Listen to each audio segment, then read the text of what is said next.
हम्म, नमस्कार, पुनः आपका स्वागत है द पीसी के चैनल से। और इस बार हम हिंदी का जो पेडागोजी है उसको लेके आए हैं, हिंदी के पेडागोजी को लेके आए हैं, जो कि काफी महत्वपूर्ण है सीटेट के एग्जाम के दृष्टिकोण से।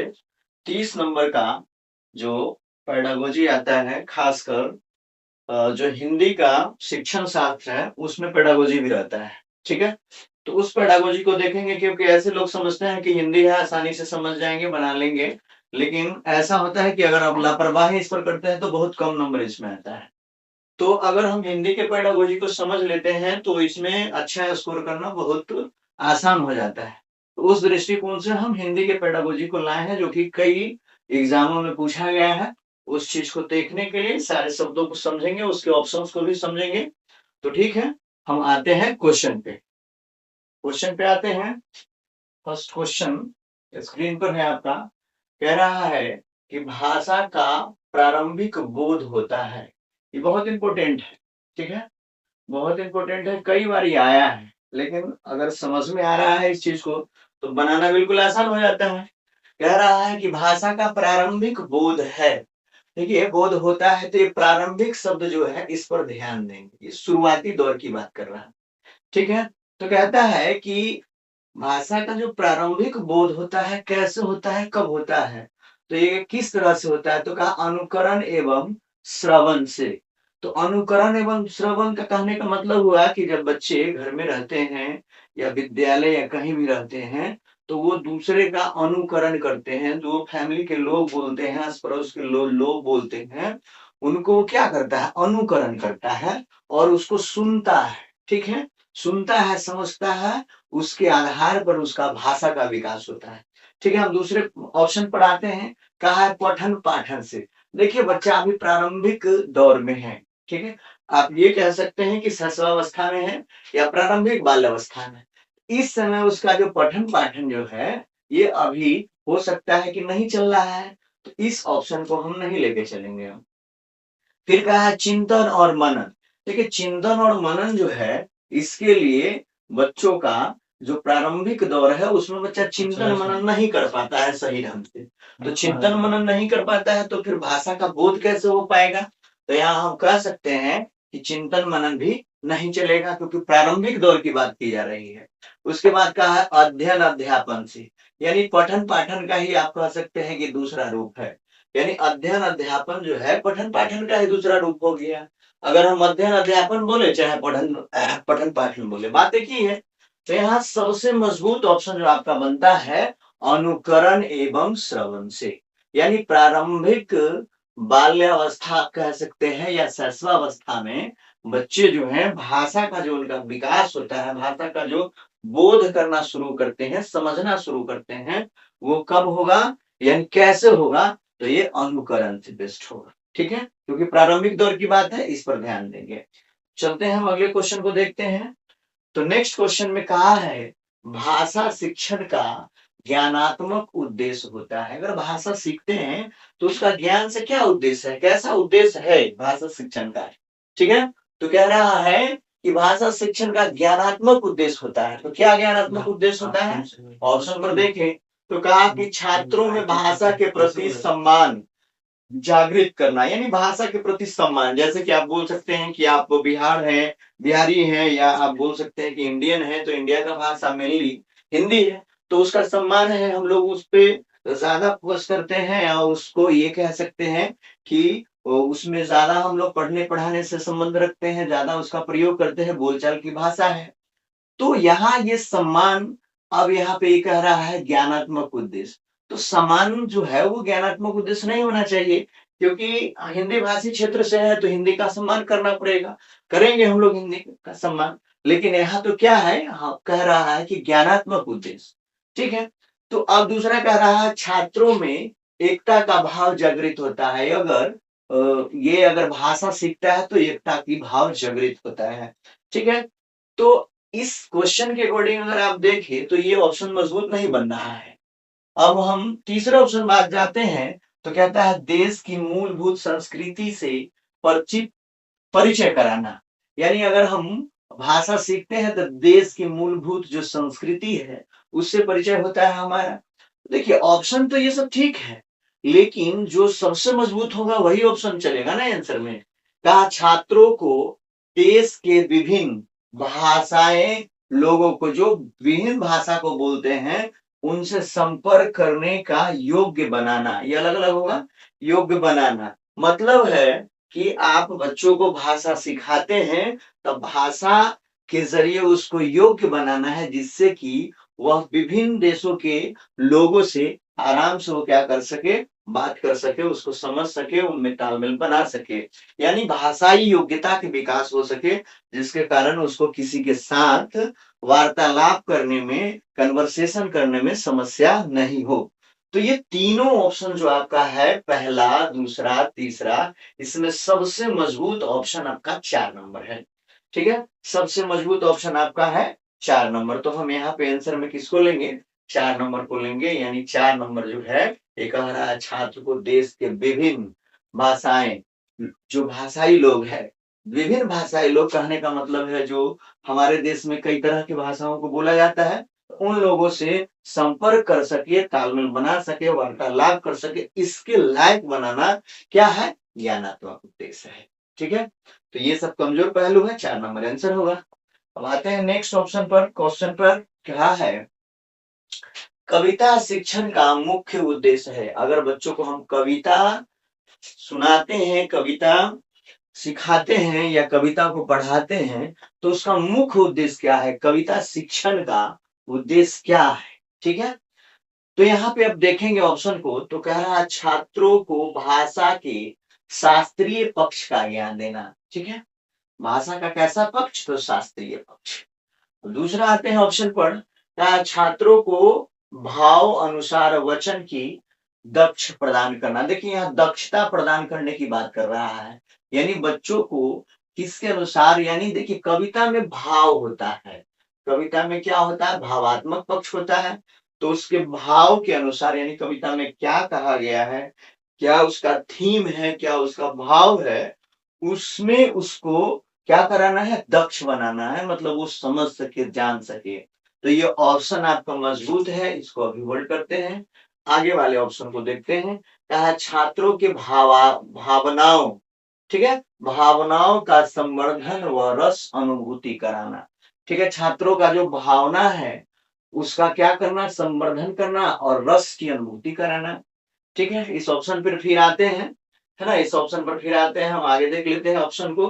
कहा है छात्रों को क्या करना, आंगिक चेतनाओं का विकास करना। ये ऑप्शन में नहीं है, ये ऑप्शन में नहीं है, इसी के साथ है, यानी कहा है छात्रों को आंगिक चेतनाओं का विकास कराना। आंगिक चेतना क्या होता है आप जान लें, बॉडी लैंग्वेज जो होता है ना, यानी हम भाषा का प्रयोग नहीं करें, शारीरिक हाव भाव से हम कुछ बोलना चाहते हैं, शारीरिक हाव भाव से हम कुछ व्यक्त करना चाहते हैं, उसके लिए क्या कराना, छात्रों को यानी विकास कराना, उसका विकास कराना। तो आप देखेंगे ये सबसे मजबूत पक्ष क्या हो गया, 2 नंबर का जो ऑप्शन है ना, ये सबसे मजबूत इसलिए है कि कविता में क्या होता है, भाव होता है, और भाव को समझने के लिए बच्चों को हम क्या करते हैं, दक्ष बनाते हैं, दक्ष बनाते हैं, यानी आंसर क्या हो जाए, 2 नंबर आंसर।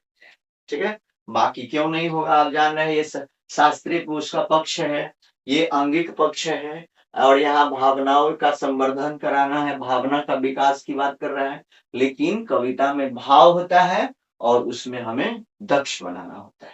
ठीक है, तो आंसर होगा 2 नंबर का। अब देखते हैं नेक्स्ट क्वेश्चन को, कहा है निम्नलिखित में से सही विकल्प का चयन कीजिए। यानी ये जो 4 को विकल्प रखा गया है उसमें सही कौन बोल रहा है, भाषा के आधार पर, यानी भाषा के संदर्भ में कौन सा ऑप्शन सही जा रहा है। ठीक है, तो इसको देखते हैं, कहा कि भाषा के पाठ्यक्रम में प्रारंभ से ही व्याकरण की शिक्षा का प्रावधान होना चाहिए। यानी बच्चों को जब शुरू में ही भाषा सिखाया जाता है उसमें व्याकरण का क्या होना चाहिए, प्रारंभ से ही शिक्षा दिया जाना चाहिए। ठीक है, तो ये अच्छा है ऑप्शन, लेकिन आगे वाले को भी देखते हैं, कहा व्याकरण भाषा का क्या करता है, नियंत्रक होता है, यानी व्याकरण जो है भाषा को नियंत्रक करने का, मतलब नियंत्रण करने का काम करता है।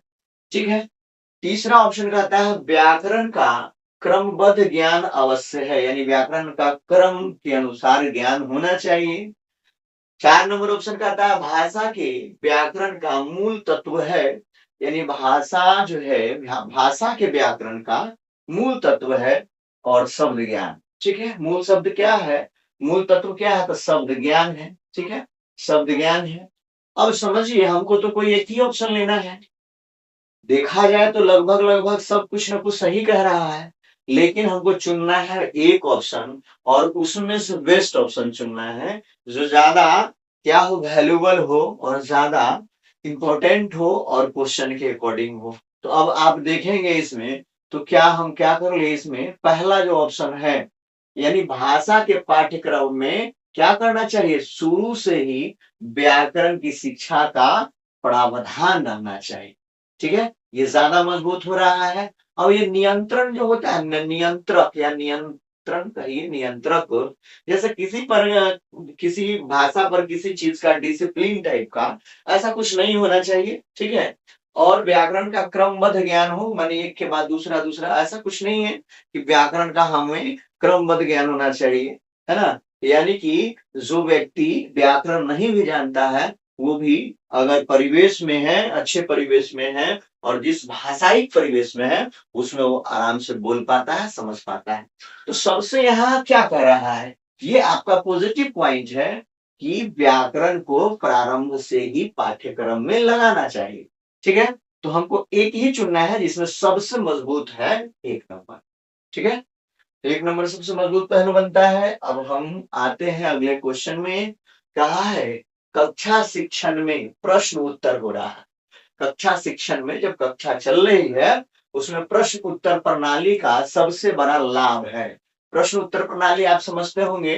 प्रश्न उत्तर प्रणाली जो होता है इसमें होता क्या है कि शिक्षक क्या करते हैं, बच्चों से प्रश्न पूछते हैं और बच्चे जो होते हैं उनका जवाब देते हैं। ठीक है, इस तरह से आकलन भी हो जाता है। तो ये प्रश्न उत्तर का जो प्रणाली चल रहा है, ठीक है, ये क्या करता है, इससे सबसे बड़ा क्या लाभ मिलता है।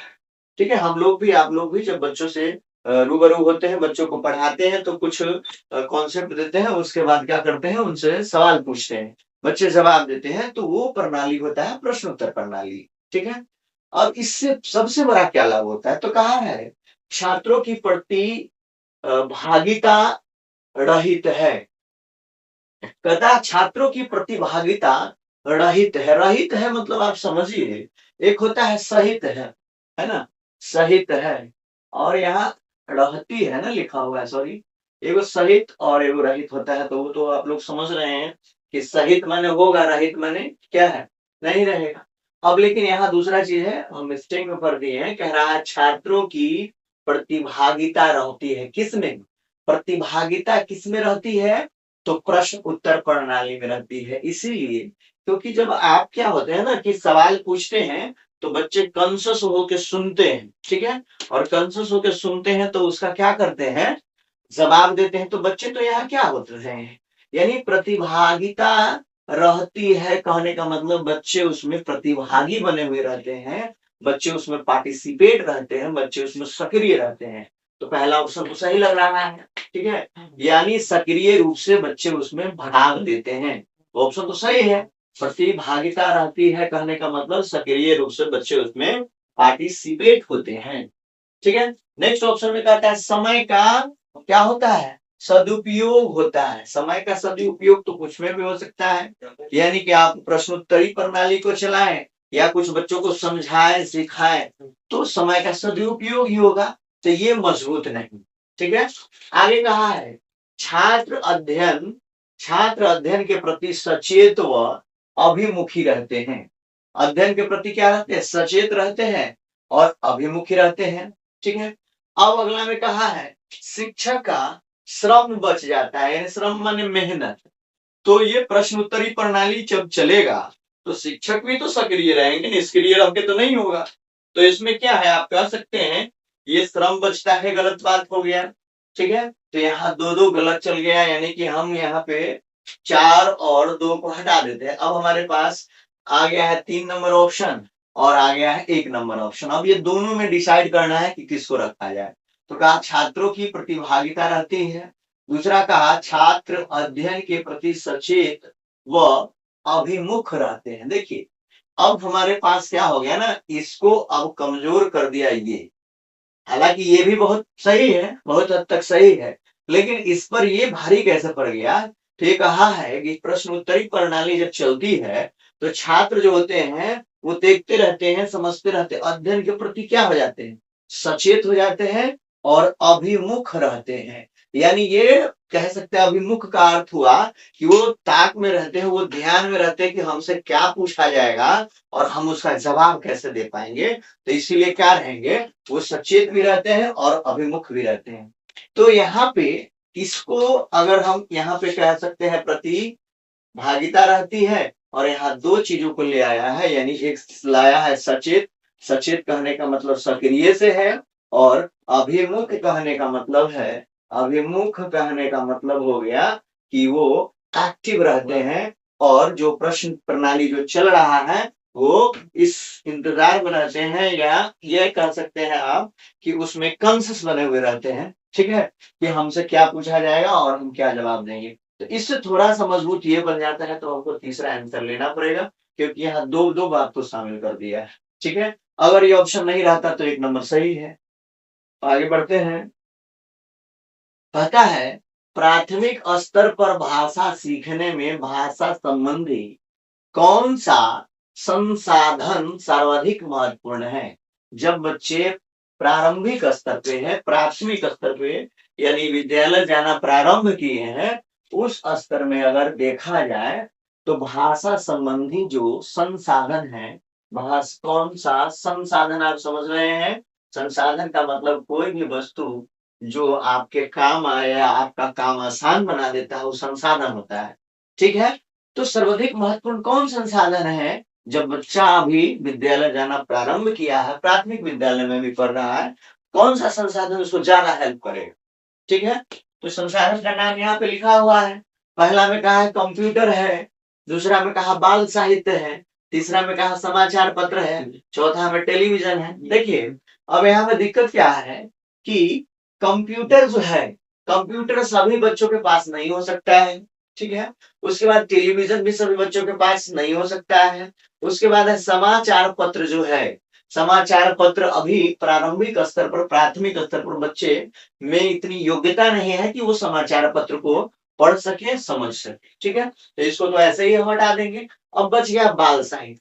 बाल साहित्य का मतलब हुआ कि बालक का जो पाठ्यक्रम होता है, बालक का जो साहित्य होता है, उसमें बहुत अच्छे ढंग से देखिएगा फिगर बनाया हुआ रहता है, उसके हर पार्ट को डिनोट किया हुआ रहता है, फिगर एकदम अट्रैक्टिव फिगर बना हुआ रहता है, उसमें कुछ कहानियां भी है, कुछ पहेलियां भी है, यानी बच्चों से जुड़ा हुआ साहित्य रहेगा, वो बाल साहित्य होगा। तो यहाँ सबसे महत्वपूर्ण जो उसका संसाधन है, वो संसाधन क्या हो जाएगा, तो बाल साहित्य हो जाएगा। सबसे महत्वपूर्ण संसाधन क्या है, बाल साहित्य है। बाकी आप समझ रहे हैं टेलीविजन को और कंप्यूटर को, तो ये अवेलेबल नहीं हो सकता है, या बच्चे उसमें रुचि नहीं ले सकते हैं। लेकिन मेनली क्या है, बाल साहित्य जो मनोवैज्ञानिक दृष्टिकोण से बनाया गया है, बालकों के हित के लिए बनाया गया है, बालकों की आवश्यकताओं के लिए बनाया गया है, बालकों के रुचि के अनुसार बनाया गया है। कंप्यूटर तो बालक के रुचि के अनुसार नहीं बनाया गया है, टेलीविजन भी बालक के रुचि के अनुसार नहीं है। यहाँ बाल साहित्य बालक पर ही फोकस करके बनाया गया है। तो आंसर आपका हो जाएगा 2 नंबर। ठीक है, चलिए हम आगे आते हैं नेक्स्ट क्वेश्चन में। नेक्स्ट क्वेश्चन 7 नंबर में क्या कहा है कि विद्यालय में भाषा शिक्षण के लिए, विद्यालय में क्या पढ़ाना है, भाषा का शिक्षण कराना है। ठीक है, भाषा शिक्षण के लिए कोई कार्यक्रम शुरू करते समय, कोई कार्यक्रम प्रारंभ करते हैं भाषा शिक्षण के लिए, करते समय सबसे महत्वपूर्ण है कि, यानी कि हम बच्चों को भाषा पढ़ाने वाले हैं, अगर हिंदी पढ़ाना है या अंग्रेजी पढ़ाना है, तो उसकी शुरुआत में हम क्या करें, प्रारंभ में क्या करते हैं। इस बात को इस क्वेश्चन में पूछा जा रहा है कि क्या है, कोई कार्यक्रम शुरू करते समय सबसे महत्वपूर्ण क्या हो जाता है। ठीक है, तो सभी ऑप्शन को बारीकी से देखना पड़ेगा, तब समझ में आएगा कि क्या होना चाहिए। कहता है बच्चों की लिखित क्षमता को पहचानना, यानी जब हम अभी कोई कार्यक्रम शुरू करेंगे तो पहले बच्चों को क्या कर रहे हैं, लिखित क्षमता को पहचान रहे हैं, ठीक है। दूसरा में कहा बच्चों की सहज भाषाई क्षमता को पहचानना, ठीक है। तीसरे में कह रहा है बच्चों की सहज मौखिक अभिव्यक्ति को, यहाँ पे अलग होगा, को पहचानना, ठीक है। अब कहता है बच्चों की पठन क्षमता को पहचानना। अब आइए देखते हैं सब में क्या क्या हो रहा है। सब ऑप्शन तो लग रहा है कि सब सही है, लेकिन सब सही नहीं होगा, कोई एक ही सही होगा ना। तो आप कैसे अंतर करेंगे इसमें? देखिए इसमें सब चीज को समझते हैं। इसमें कहा बच्चों की पठन क्षमता, ठीक है। पहला में कहा लिखने की क्षमता, लिखित क्षमता। तो जब पठन क्षमता ले रहा है, लिखित क्षमता ले रहा है, यहाँ कह रहा है मौखिक, ठीक है, सहज मौखिक अभिव्यक्ति, सहज मौखिक अभिव्यक्ति। तो यहाँ पे देखिए एक कह रहा है बोलने वाली बात, बोलने की बात बोला जा रहा है। मौखिक का मतलब क्या हुआ? बोलने से संबंध है। लिखित का आप समझ रहे हैं लिखने से संबंध है। और पठन का मतलब, पठन यहाँ से ले रहे हैं, पठन का मतलब पढ़ने से संबंध है। देखिए बोलना, लिखना, पढ़ना, आप बिल्कुल इसको आसानी से बना लेंगे। बोलना है, पढ़ना है, लिखना है। देख रहे हैं यहाँ पे लिखने से संबंध है, यहाँ पे पढ़ने से संबंध है, यहाँ पे मौखिक माने बोलने से संबंध है। अब तीनों किसमें समाहित हो जाएगा? तो तीनों किसमें समाहित होगा? आप देख सकते हैं कि इसमें लिखा है बच्चों की सहज भाषा क्षमता। तो भाषाई क्षमता सहज जो है, सहज भाषाई क्षमता जो है, सहज भाषाई क्षमता जो है, भाषा की क्षमता, तो ये सहज भाषाई क्षमता जो होगा ये कब विकसित होगा? कब होगा? कहने का मतलब ये हुआ कि आप अगर किसी भाषा के जानकार हैं तो आपको पढ़ने भी आना चाहिए, लिखने भी आना चाहिए, बोलने भी आना चाहिए और सुन के समझने भी आना चाहिए, ठीक है। तो ये तीनों बात इसमें ना कहा गया है कि सहज भाषाई क्षमता।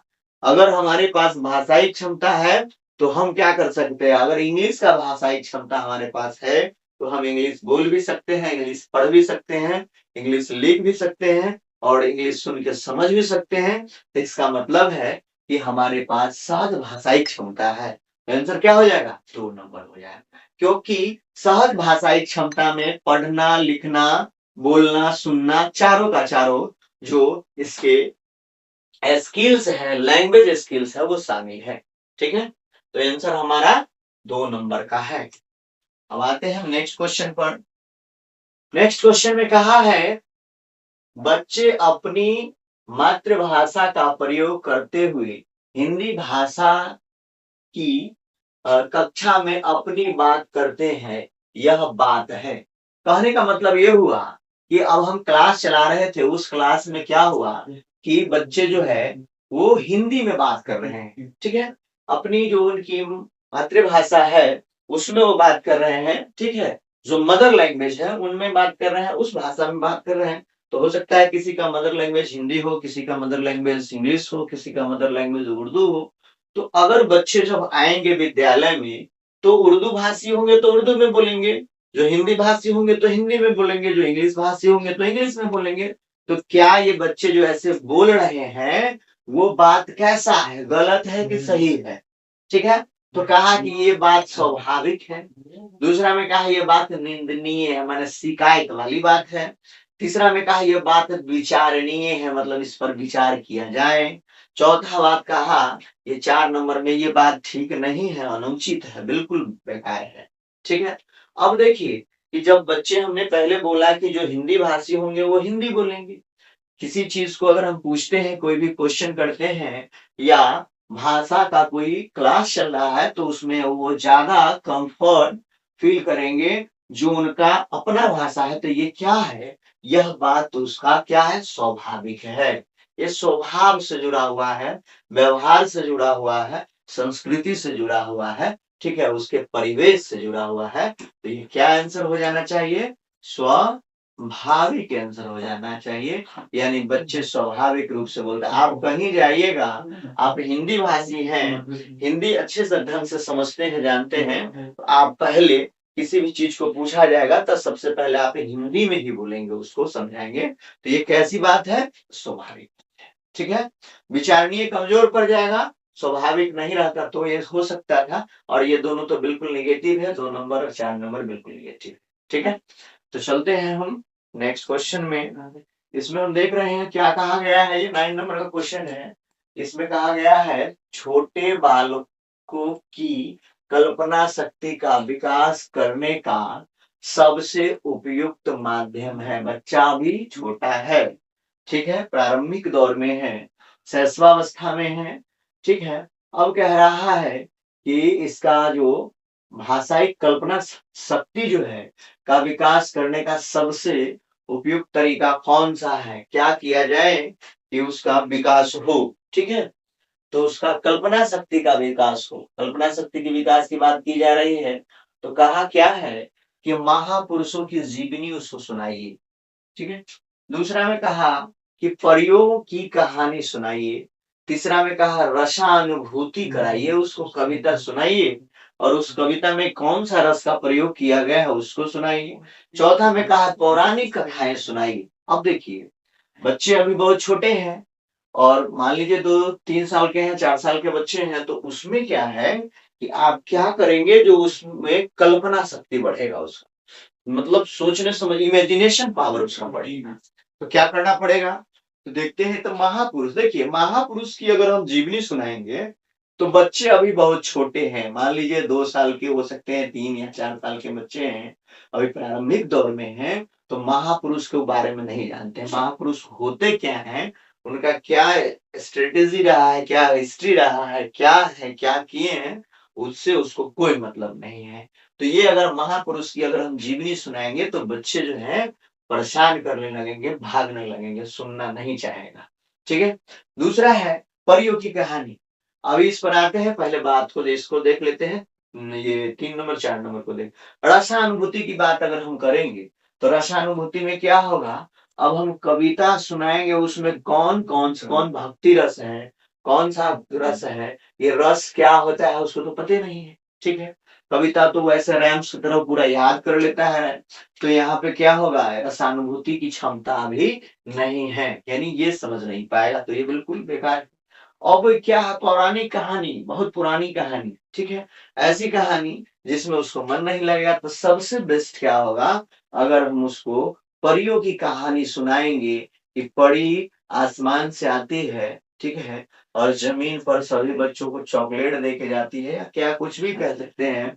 तो इस तरह से परियों की कहानी सुनाएंगे ना, तो बच्चा ज्यादा क्या इमेजिनेशन करेगा, ज्यादा कल्पना करेगा, सोचने पर मजबूर होगा, वो सोचेगा आखिर परी आती क्यों है, कैसे आती है, ऊपर से कैसे उतरती है, कैसे दिखती है, कल्पना आज कहिए तो कल्पना की दुनिया में वो चला जाएगा। तो सबसे बेस्ट तरीका होगा कि परियों की कहानी उसको सुनाइए, ठीक है। अब देखते हैं नेक्स्ट क्वेश्चन, और ये हिंदी शिक्षण शास्त्र का लास्ट क्वेश्चन है, 10वां क्वेश्चन देखेंगे। आप देखे होंगे जो सीटेट का एग्जाम दिए होंगे, वो 30 नंबर का जो एग्जाम होता है, 30 नंबर में आप देखते हैं एक कविता होता है जिसको पढ़ना है, और उसमें से लगभग 5-6 क्वेश्चन उसमें से दिया हो रहता है, मतलब कविता को पढ़ेंगे और उसी से रिलेटेड क्वेश्चन 5-6 पूछा जाएगा। एक होता है कहानी दिया हुआ रहता है, या कोई टॉपिक पर दिया हुआ रहता है, उस कहानी को पढ़ते हैं आप, ठीक है, पदगत भाग का होता है, और इसको भी आप पढ़ते हैं, तो इसमें भी मान के चलेंगे कि 5 से 6 क्वेश्चन इसमें भी रहता है, 1-2 ग्रामर का क्वेश्चन इसमें मिक्स कर दिया जाता है। तो ये दोनों मिला के अगर देखा जाए तो 10 से 12 क्वेश्चन जो होता है, ये आपका कविता और कहानी से जुड़ा हुआ क्वेश्चन रहता है। अब बच गया लगभग हम 15-17 क्वेश्चन को देखेंगे, तो 15 से 17 क्वेश्चन जो बच गया, मतलब 30 क्वेश्चन में, तो 15 से 17 क्वेश्चन आपका इसी टाइप का क्वेश्चन रहता है, यानी हिंदी का शिक्षण शास्त्र रहता है, ठीक है। यही पैटर्न है, जो लोग दिए होंगे एग्जाम वो बेहतर ढंग से समझ रहे होंगे, यानी एक कहानी पूछेगा और एक कविता से क्वेश्चन पूछेगा, जिसमें 5-7 करके आपका 10-12 क्वेश्चन रहेगा। बाकी जो भी बच जाता है, यानी आप हर सेक्शन में देखेंगे, चाहे वो हिंदी का सेक्शन हो और गणित का सेक्शन हो, मैथ का सेक्शन हो, गणित का हो, ठीक है, या आपका इंग्लिश का सेक्शन हो, ठीक है, इस सब में देखिएगा तो लगभग 15-15 क्वेश्चन जो रहता है वो शिक्षण शास्त्र से जुड़ा हुआ रहता है। तो इसमें भी वैसे ही रहेगा। तो अब हम 10वां नंबर क्वेश्चन पर आते हैं। कहा प्राथमिक स्तर पर छात्रों की भाषा क्षमताओं का विकास करने का क्या अर्थ हुआ। ठीक है। प्राथमिक स्तर पर छात्रों की जो है भाषण लिखा गया ना, भाषा क्षमता होना चाहिए था का विकास करने का। देखिए यहाँ ये जो है ना, ये मिस्टेक है, भाषण नहीं होना चाहिए था, भाषा होना चाहिए था, है ना, इधर लिखते हैं यहाँ पे, यानी भाषा होना चाहिए था। ठीक है, ये मिस्टेक लिखा हुआ है। भाषा क्षमताओं का विकास करने का अर्थ है, क्या अर्थ है? तो कहा है भाषा नियम पर अधिकार जमाना। भाषा नियम पर अधिकार जमाना कहने का मतलब है ग्रामर का जो रूल है उस सबको रट जाइए, या कहीं हम इसमें बहुत निपुण हो गए हैं, बहुत जान रहे हैं, तो ऐसा इसका उद्देश्य नहीं होता है, अर्थ नहीं होता है। ठीक है, अधिकार किसी का किसी चीज पे होता नहीं है, सब कुछ भी कर ले कहीं ना कहीं कमी रह जाता है। अब कहता है भाषा संरचना पर अधिकार, भाषा संरचना पर भी अधिकार नेगेटिव लग रहा है। अब कहता है भाषा प्रयोग की कुशलता पर अधिकार। ठीक है, इसको थोड़ा रोकते हैं, 2 नंबर तो हटाना पड़ेगा, संचार पे लिखा हुआ है, संरचना पे लिखा हुआ है, आई भाषा नियम पे लिखा हुआ है। तो जब हम इसको लेंगे तो इसको कहा नहीं लेंगे। जब 2 ऑप्शन आपको लगेगा ना कि ये इसको रख सकते हैं और इसको भी रख सकते हैं, तो वैसे सेंस में दोनों में से किसी को नहीं रख सकते हैं। ठीक है, जैसे कि मान लीजिए आपको ऑप्शन ए लगा कि ये सही है और 2 भी लग रहा है कि ये सही है, जब इसको सही मान सकते हैं तो इसको क्यों नहीं मान सकते हैं? वैसे स्थिति में दोनों में से कोई नहीं होता है, तीसरा कोई हो जाता है। तो देखते हैं ये 3 नंबर पर है कि भाषा प्रयोग की कुशलता पर अधिकार, और तीसरा कहा भाषा अनुकरण की कुशलता पर अधिकार। देखिए यह भाषा अनुकरण की कुशलता पर अधिकार, सब पे तो अधिकार लिखा हुआ है, भाषा प्रयोग की कुशलता पर अधिकार। अब ये दोनों में से अगर देखें, ये दोनों में से यानी 3 नंबर और 4 नंबर ऑप्शन पर देखें तो मेनली क्या होता है, प्राथमिक स्तर पर छात्र की भाषा क्षमताओं के विकास करने का मतलब यही होता है कि हम बच्चों को क्या करें, हम बच्चों को इस लायक बनाए, बच्चों को इस लायक बनाए कि वो क्या करें, कि वो भाषा का प्रयोग कर सके, भाषा के प्रयोग में कुशलता आ सके।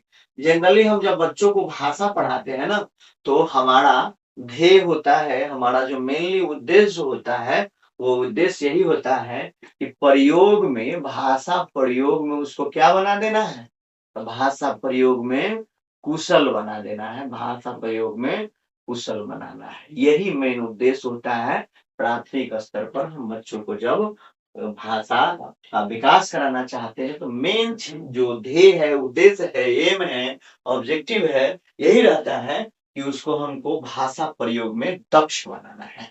ठीक है, अनुकरण से तो सीखता है ना, अनुकरण की कुशलता, यानी अनुकरण तो उस देख के समझ लेता है, वो उसमें पहले से ही है, हमको दक्ष बनाना है। ठीक है, तो आंसर हमारा क्या हो जाना चाहिए, प्रयोग की कुशलता मजबूत पहलू है। तो इस तरह से हम 10 क्वेश्चन को देखे हैं, और 10 क्वेश्चन जो है वो सीटेट में पूछा गया क्वेश्चन है। ठीक है, पूछा गया क्वेश्चन है। तो इस तरह से हम हिंदी शिक्षण शास्त्र का क्वेश्चन बताए हैं। अगले दिन जब हम क्लास लेंगे, अगले दिन का हमारा जो टॉपिक रहेगा वो इंग्लिश का शिक्षण शास्त्र रहेगा, यानी पेडागोजी ऑफ इंग्लिश। ठीक है, उसका भी सेम पैटर्न है, वो भी 30 नंबर का आता है। तो पेडागोजी ऑफ इंग्लिश लाएंगे, तो इसको आप लोग देखिए, समझिए, और चैनल को सब्सक्राइब कीजिए, लाइक कीजिए। ठीक है, ऑल द बेस्ट, आप लोग समझिए। Thanks to all.